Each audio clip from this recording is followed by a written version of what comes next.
Good morning! Happy weekend po sa inyong lahat. Sa 1 Corinthians 10:13 sa New Living Translation, ito ang sabi ni Paul. The temptations in your life are no different from what others experience. And God is faithful.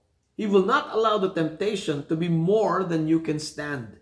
When you are tempted, He will show you a way out so that you can endure. Alam nyo, yung temptation o yung tukso nangyayari sa ating lahat, pati ating Panginoong Jesus, He was tempted.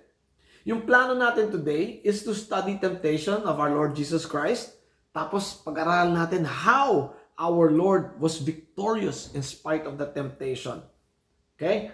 Kasi nga, temptation happens whether we like it or not.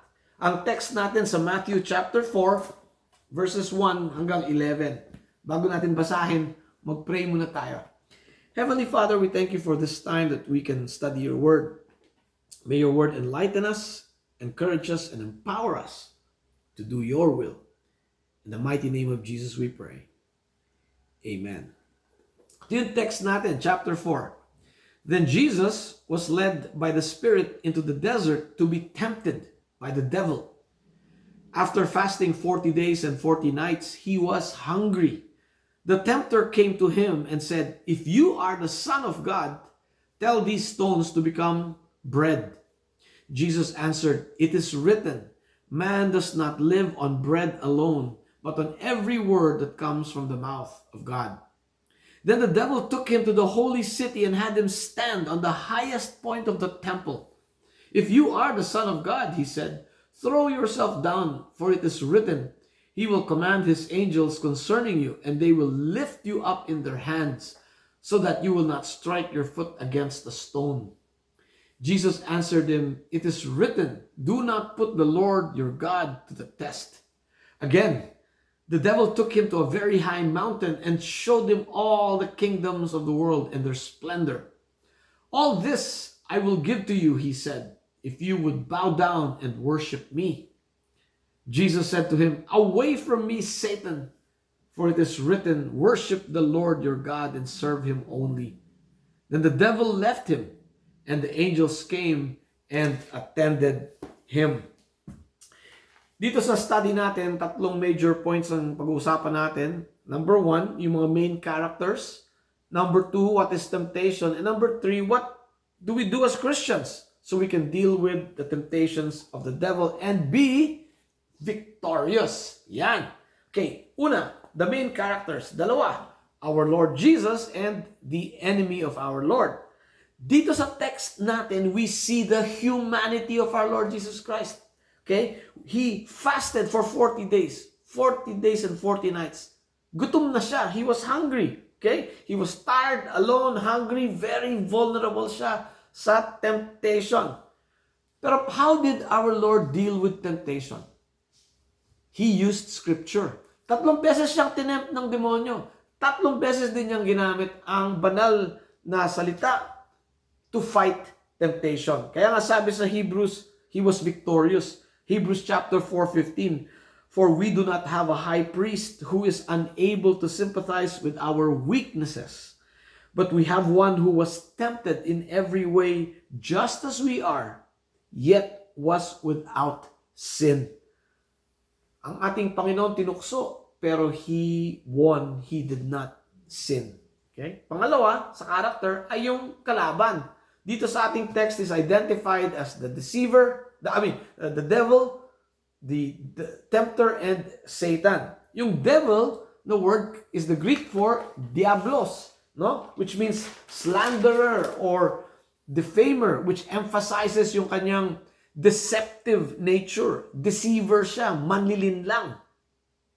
Yung Satan naman or Satan is a Hebrew word, ibig sabihin enemy or accuser, emphasizing na siya yung main nakaaway ng Diyos. And number 3, tempter. Kaya tinawag siyang tempter kasi ito yung strategy niya. Temptation is the strategy of the devil. At lumang strategy na to, simula pa kay Adan at saka kay Eva, ito na yung strategy niya. Okay? At hanggang ngayon, yan pa rin yung strategy niya para sa atin, temptation or tukso. So ano ba tong temptation or tukso? Yung Greek word dito, peirazo. Peirazo, ibig sabihin either to tempt or to test. No? So, parehong interchangeable yan sa New Testament. Depende lang sa intent, okay, or motibo, at saka yung context. Hindi ko alam ang Tagalog ng context. Konteksto. Okay. Okay, to tempt, yan yung negative na aspect niya. To test, yan yung positive na aspect niya. Kasi nga, when someone tempts you, kaya tinutukso ka para gumawa ng masama, para gumawa ng kasalanan. And eventually, it will destroy you. Ngayon, yung test naman, it leads you to do what is right, yung tama, and eventually, makakabuti sa'yo. Okay? Ulitin natin. Yung temptation, okay, leads you to do what is wrong, what is sinful in the eyes of God, and it leads to your destruction. Yun namang testing, it leads is leading you to do what is right, yung tama, that leads you to construction or a better person in the eyes of God. Okay? Kaya nga sabi ni James chapter 1 verse 13, when tempted, no one should say, God is tempting me. For God cannot be tempted by evil, nor does He tempt anyone. Kasi nga, hindi tayo dadalhin ng Panginoon to do what is wrong and to be destroyed. Hindi yan ang nature ng ating Panginoon. And God will test us to make us stronger so that we can fight temptation. Diba? Okay? Yung temptation, galing yan sa demonyo. Okay? At ang intent ng demonyo, gumawa tayo ng masama para lumayo tayo sa Diyos. Called death. Yan ang intensyon ng demonyo. So, paano natin i-deal tong temptation? Paano natin lalabanan tong tukso? One, kailangan makilala natin yung tempter at makilala natin ang Diyos. Yung tempter nga, siya yung demonyo. Itong tukso, strategy na to nung araw pa, and he's very good at it. Okay? And he's very persistent. Talagang walang pakundangan yung kanyang pagtutukso sa atin. Okay? Alam nyo, ang demonyo, hindi niya alam lahat. Diyos lang ang may alam ng lahat. Pero ang demonyo, kilala niya tayo. Tayong mga tao, alam niya kung ano yung gagawin niya para matukso tayo. Dahil pinanonood niya tayo. Alam niya, pag ginawa ko to, matutukso itong si Adan at saka si Eva, itong si Raymond. Matutukso ito sa ganito. Alam ng demonyo yan. At pag nakita niyang medyo low tayo sa ating spiritual, makita niyang medyo we are at our weakest, sabi niya, atakihin ko itong mga to. Boom! Kaya, nananalo siya kuminsan. No? Sabi nga ni John sa 1 John chapter 2, 15, 16, alam ng demonyo yung one, the cravings of sinful man. Yung ating preoccupation for gratifying our physical desires. Alam din ng demonyo yung lust of our eyes. No? Yung ating craving for material things and wealth. At yung pangatlo, alam ng demonyo yung boasting natin of who we are and what we have done. Kaya nga gusto natin yung mga accolades, gusto natin yung mga awards, gusto natin tayong sikat. Kaya nagpo-post tayo sa Facebook para feeling important tayo. Dahil yan ang cravings ng sinful nature. At alam ng demonyo yan. Okay? Naghihintay lang siya ng takdang panahon. When you are at your weakest, then dun siya atake. And if we do not protect ourselves, the devil wins.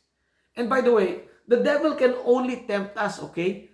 The devil cannot force us to do his will. Hindi nga tayo pwedeng puwersahin, okay? Pwede lang niyang ipakita yung enticement, no? Pwede lang niyang pakita yung, ginawa mo to, okay to.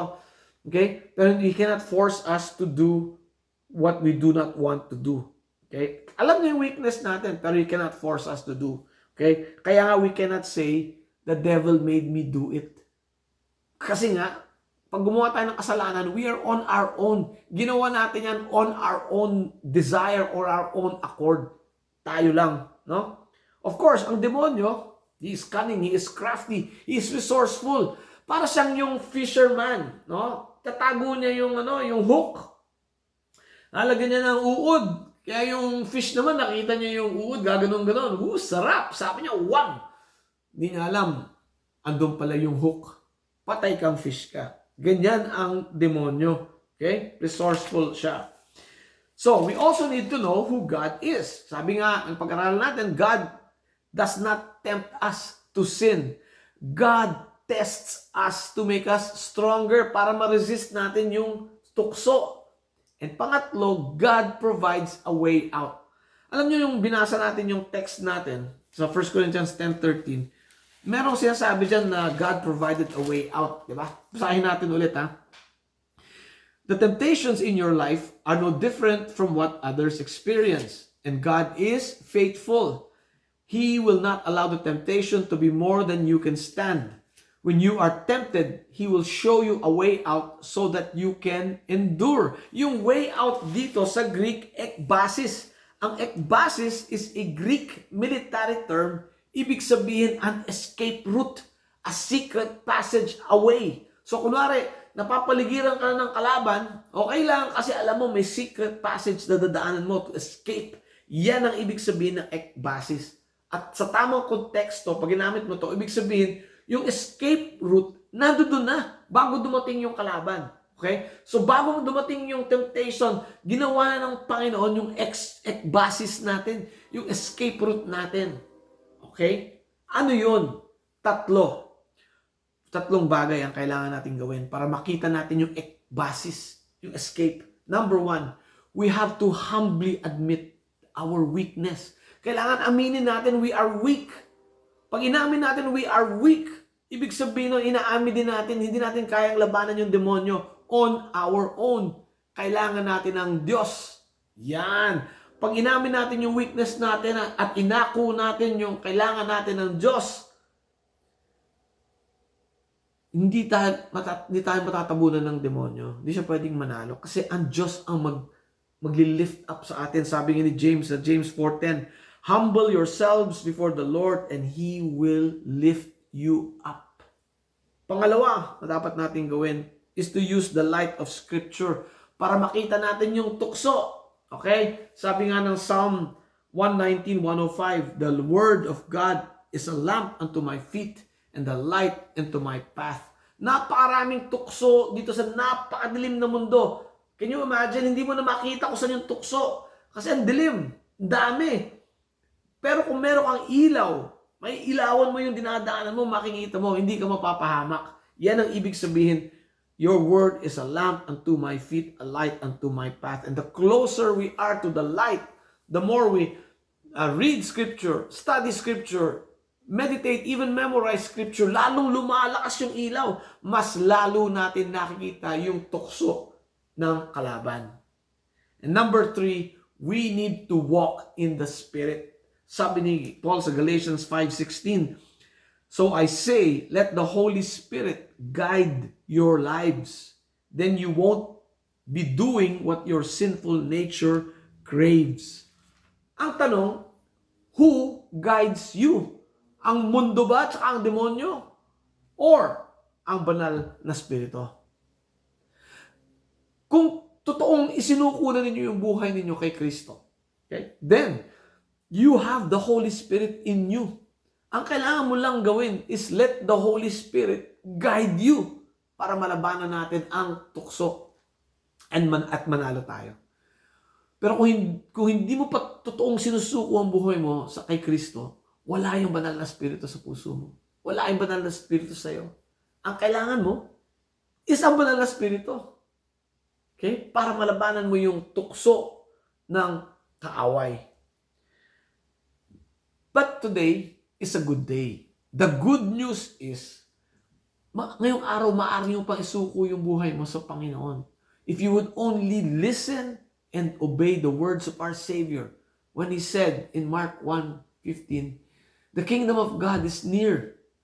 Repent and believe the good news. Yan. Let's pray. Heavenly Father, maraming salamat sa inyong salita. Nagbibigay ng gabay sa amin, Lord. It's the light unto our path para makita namin yung tukso ng kalaban. Holy Spirit, lead us as we pray humbly. We need your help. In Jesus' name, amen. Have a great week and God bless you.